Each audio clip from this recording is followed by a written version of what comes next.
Ketemu lagi di Hot Room, para pemirsa. Coba Anda lihat betapa dekatnya Hotman dengan kopi luwak white coffee. Inilah yang membuat saraf saya selalu siap untuk bekerja keras dan menjatuhkan lawan-lawan saya. Kopi luwak white coffee the best. Kita lihat dulu VT berikut ini. Peristiwa Kanjuruhan dan peristiwa kilometer 50. Di situ proses hukum sudah dijalankan, tetapi rasa keadilan masih belum muncul. Saya ingin tanya posisi Pak Ganjar di dalam dua peristiwa ini. Saya orang yang tidak pernah abu-abu, hitam putih, sat-set. Kami tidak pernah ragu-ragu, kami tidak pernah abu-abu. Maka kami pun tadi mengklarifikasi pertanyaan kepada pasangan calon nomor 2, karena kami bukan orang yang menunda pekerjaan, menggantung pekerjaan untuk kemudian menjadi komoditas. Apakah kalau Bapak jadi presiden akan membuat pengadilan HAM? Pertanyaan nomor kedua, apakah Bapak bisa menemukan, menunjukkan, membantu pada keluarga agar kemudian mereka bisa berziarah? Dua ini sama-sama tidak dijawab. Saya tegas akan menegakkan hak asasi manusia. Masalah yang Bapak tanyakan agak tendensius. Kenapa yang 13 orang hilang pada saat itu ditanya kepada saya? Tapol-tapol yang katanya saya culik, sekarang ada di pihak saya membela saya, saudara sekalian. Apakah boleh saya simpulkan kalau begitu, Mas Anies dalam posisi yang oposisi terhadap beberapa kebijakan termasuk IKN? Ketika kita memiliki masalah yang masih urgen di depan mata kita, di Kalimantan sendiri, kebutuhan untuk membangun sekolah yang rusak sangat banyak. Membangun kereta api atau jalur tol antar kota di Kalimantan itu urgen. Yang dibangun untuk rakyat. Kalau hari ini kita belum bisa menyiapkan pupuk lengkap, tapi pada saat yang sama kita membangun sebuah istana untuk presiden, di mana rasa keadilan kita? Oke, Pak Ferry Amsari. 13 orang hilang itu terjadi pada akhir pemerintahan Soeharto. Sudah berapa presiden, Gus Dur, Megawati, SBY sama Jokowi? Kenapa yang ditanyakan hal itu kepada Prabowo? Kan harusnya yang menuntaskan HAM kan 4 presiden tersebut. Dan itu selalu ditanya terus. Berdasar nggak itu ditanyakan ke dia? Sedangkan presiden yang sebelumnya tidak melakukan apa-apa. Ya, tentu isu ini dari awal selalu dibicarakan. Dan Pak Prabowo termasuk yang pernah dimahmilkan untuk itu. Bukan mahmil, nggak ada mahmil. Nggak ada mahmil. Ya, melarikan diri lah. Nggak ada melarikan diri. Melarikan diri yang mana mahmil? Coba diklarifikasi, mana mahmil? Iya, yang jelas beliau dipecat. Tidak ada dipecat, tidak ada di mahmil. Diralat dulu. Dewan Kehormatan. Dan itu belum tuntas. Kalau kita bicara soal beberapa isu terkait pelanggaran HAM, kita mengenal misalnya Afrika Selatan dengan rekonsiliasinya.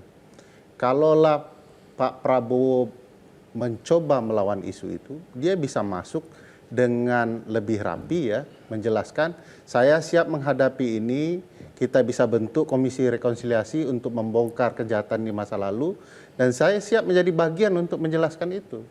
Tapi sepanjang perdebatan tidak ada gagasan untuk menyelesaikan konflik. Pertanyaan besarnya, wajar tidak kemudian orang akan mempertanyakan kembali di masa-masa tertentu seperti tahun-tahun politik saat ini? Ya wajar saja. Apalagi Bang Hotman, di dalam konsep hukum tata negara dan ilmu politik itu, calon presiden itu adalah orang, kan ada istilahnya ya, disebut presidential power is the power to persuade. Kekuasaan presiden itu adalah kekuasaan untuk meyakinkan orang banyak. Oke. Bagaimana orang bisa diyakini kepada hal-hal yang belum selesai dan tuntas? Terima kasih.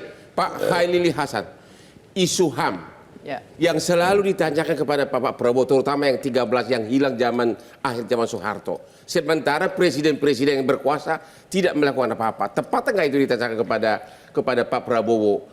Dan juga isu HAM lainnya. Ya, saya kira tepat. Pak Prabowo tadi malam itu melakukan blunder serius saya kira. Pada dua hal terutama. Pertama, ketika beliau menganalogikan orang-orang yang dihilangkan quote unquote oleh negara itu dengan korban kriminalitas. Misalnya orang yang hilang tadi mana di sungai atau apa yang korban. Ya. Itu kan beda semuanya, dua hal yang berbeda. Yang satu itu kalau kita kembalikan ke disiplin hak asasi manusia, ini korban kejahatan oleh negara. Sementara negara dalam disiplin hak asasi manusia itu merupakan duty bearer.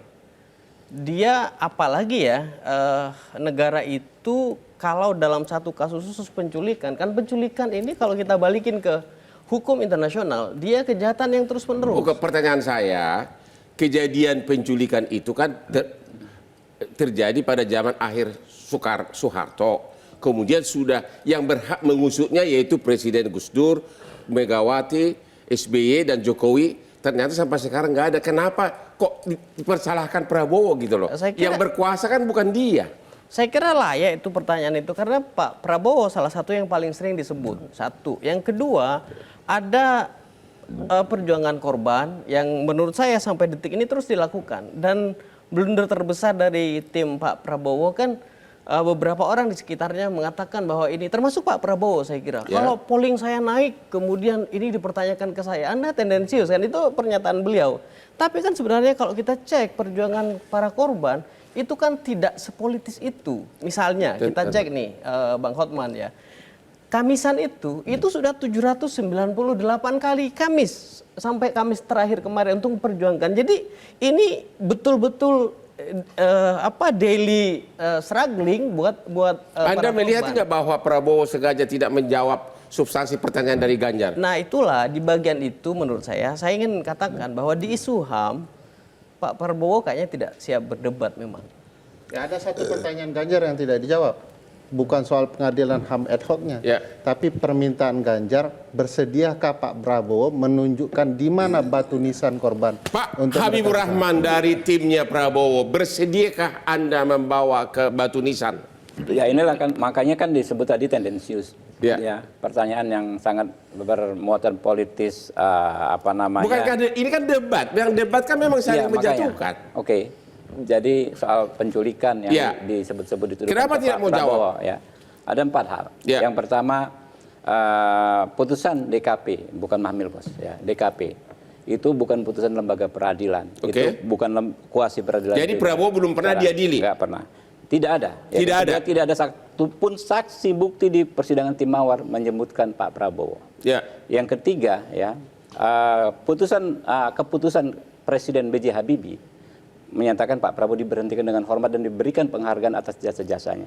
Ya. Yang keempat, sampai saat ini, ya, ketentuan pasal 20 itu kan 30 hari. Pasal 20 Undang-Undang Pengadilan HAM bagi Komnas HAM untuk melengkapi. Kejaksaan Agung, ya, sejak tahun 2002 tepat sampai sekarang habis 11 tahun. Dari tadi ketentuan 30 hari belum bisa mendapat berkas yang memenuhi standar untuk dilakukan penyidikan kenapa Pak dari Prabowo Komnas tidak HAM. menjawab itu secara lugas tadi Nggak ada malam? masalah. Tambah lagi, kenapa ini jadi politis? Ya.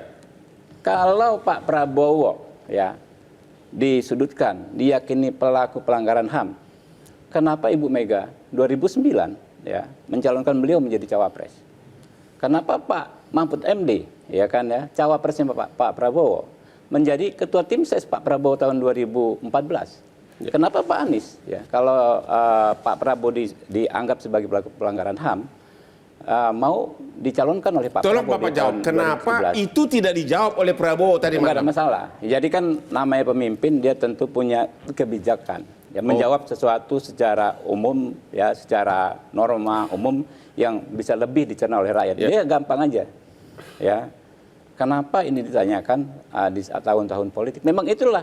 Memang ada yang disampaikan para korban tidak di tahun politik, tetapi yang paling ramai menjelang pemilu. Dan ini disampaikan oleh orang, ya, yang memang berkepentingan langsung untuk mendiskreditkan Pak Prabowo, itu Pak Ganjar. Jadi Nah, itu kenapa maksud menjadi Anda itu tendensius. hanya Jadi, tujuan untuk mendiskreditkan. Sekarang Pak Sihobing, puas nggak Anda dengan jawaban dari Pak Prabowo yang tidak menjawab poin pertanyaan tentang HAM itu?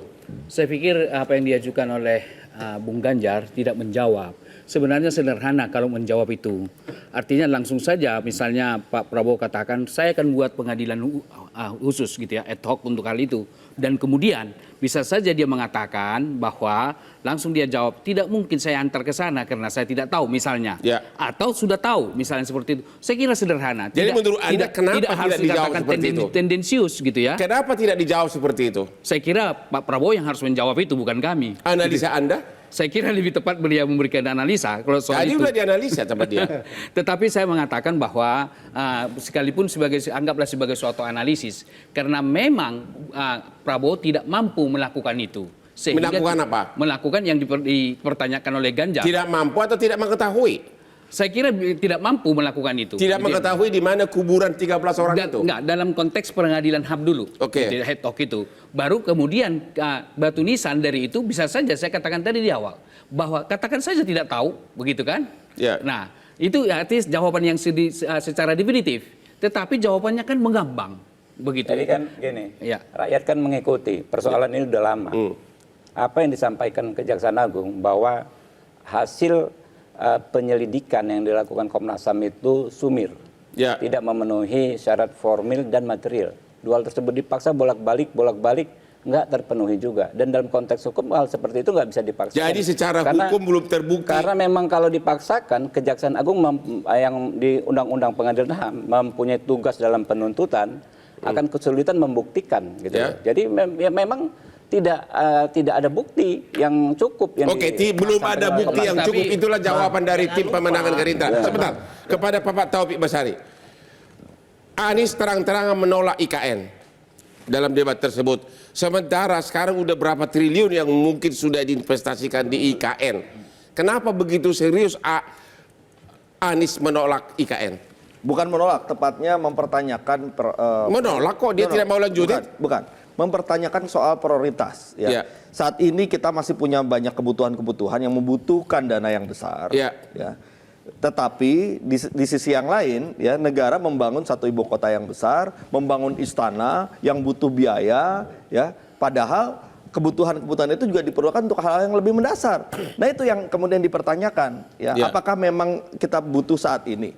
Kalau misalnya nanti kita butuh 10 tahun, 20 tahun lagi kita mulai garap, it's okay. Tapi yang jadi soal ya selesaikan dulu masalah-masalah. Jadi kalau Anies menang, IKN pasti tidak dilanjutkan. Oh, belum tentu, karena itu sudah ada undang-undang. Sudah ada undang-undang, ya. Nanti bisa dibicarakan lagi bersama-sama dengan hal yang mendasar itu tadi. Apakah kita sudah menyelesaikan persoalan mendasar atau tidak? Bagaimana pembiayaannya dan sebagainya. Kalau belum, ya kita tuntaskan yang ini dulu. Yang berikutnya bisa kita lihat nanti. Tapi Bang, saya mau masuk sedikit ke soal hak asasi manusia. Ya, pertanyaan yang itu tadi, itu memang pertanyaan yang harus keluar dalam setiap debat atau setiap pemilihan calon presiden. Kenapa? Itu adalah tugasnya presiden. Ya, tugasnya presiden menurut konstitusi menyelesaikan pelanggaran HAM, ya, menegakkan hukum, memberikan keadilan dan memulihkan para korban. Nah, benar, Pak. Berarti presiden sebelumnya tidak melaksanakan tugasnya. Iya, karena itu pertanyaan yang juga harus diberikan kepada Presiden Megawati, kepada Presiden SBY, ya, kepada almarhum Gus Dur, Habibie, Megawati, betul, semuanya. Habibie.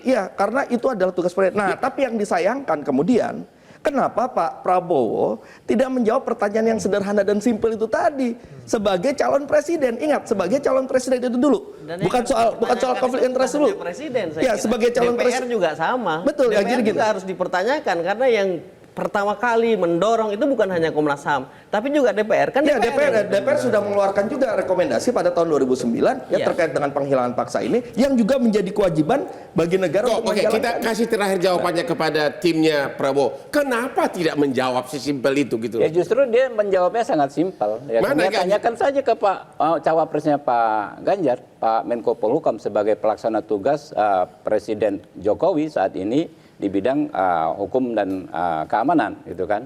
Ditanyakan saja apa yang dilakukan, gitu kan. Kalau memang nggak bisa dipaksakan, dia artinya begitu. Tanya kepada yang punya kewenangan saat ini, gitu. Kan? Tapi kalau saya Bang lihatnya kemungkinan kenapa tidak dijawab. Jadi simpel sekali yang dijawab, Pak. Kemungkinan tidak dijawab karena memang ada problem konflik of interest, gitu ya. Kenapa? Karena pada saat itu terjadi panggilan paksa, ya. Ada tim mawar yang sudah terbukti di pengadilan, yang melakukan perbuatan ini. Jadi peristiwanya sudah terbukti di pengadilan, ya. Tapi kan yang selalu dipertanyakan, apakah kemudian terkait dengan Pak Prabowo? Ya bagaimanapun, ya pada saat itu, ya danjennya, komandan jenderalnya adalah Pak Prabowo. Nah sehingga kenapa kemudian sulit untuk menjawab? Mungkin sudah langsung lihat, oh saya ini juga punya konflik kepentingan. Nah sehingga menjadi selalu muncul pertanyaan, kenapa itu kemudian dianggap tendensius dan sebagainya? Ya karena persoalannya adalah ya bagaimanapun seorang komandan dia harus bertanggung jawab pada apa yang Pak Sihombing, seorang Baik, sebentar Pak dulu. Mahfud punya konflik kepentingan atau tidak? Kenapa nggak ada pengadilan HAM? Kenapa? Pak Mahfud punya konflik kepentingan nggak? Kenapa nggak ada juga kok pengadilan HAM? Sampai sekarang udah 4 tahun. Gimana? Baik, Sihombing, tadi- siapa yang punya konflik kepentingan? Kan Nggak ada Pak Mahfud juga. yang berwenang sekarang ini sebagai Menko Polhukam. Kenapa tidak ada pengadilan Katanya HAM? bukan Baik. Menko Polhukam biasa. Pak Joko Widodo sudah mengatakan gampang menjawabnya itu. Yaitu Yang apa? punya visi misi itu presiden, Ya. bukan menteri, gitu ya. Jadi kuncinya adalah di Pak Joko Widodo, bukan di Menteri Menko Tapi tidak Polhukam. pernah diusulkan oleh Menko Polhukam. Karena yang punya visi misi siapa? Tapi minimum Bukan menteri. mengusulkan tidak ada. Dari mana kita tahu Ya tidak ada kenapa atau sekarang Prabowo yang disalahin? Saya kira yang berwenang sekarang ini karena kan memang persoalan itu tidak pernah dituntaskan. Seperti itulah dikatakan Pak Ganjar, sebagai seorang pemimpin setiap persoalan itu harus kita clearkan di masa jabatan kita. Yaitu yang bertanggung jawab tentang itu adalah kepala negara. jadi yaitu Anda Pak Joko Widodo. mengatakan Ya. bahwa beban sekarang ini harusnya Pak Jokowi bisa Sebagai presiden, mengklirkan sebagai ini kepala sebagai negara. presiden. Jelajahi cara baru mendapatkan informasi. Download Metro TV Extend sekarang.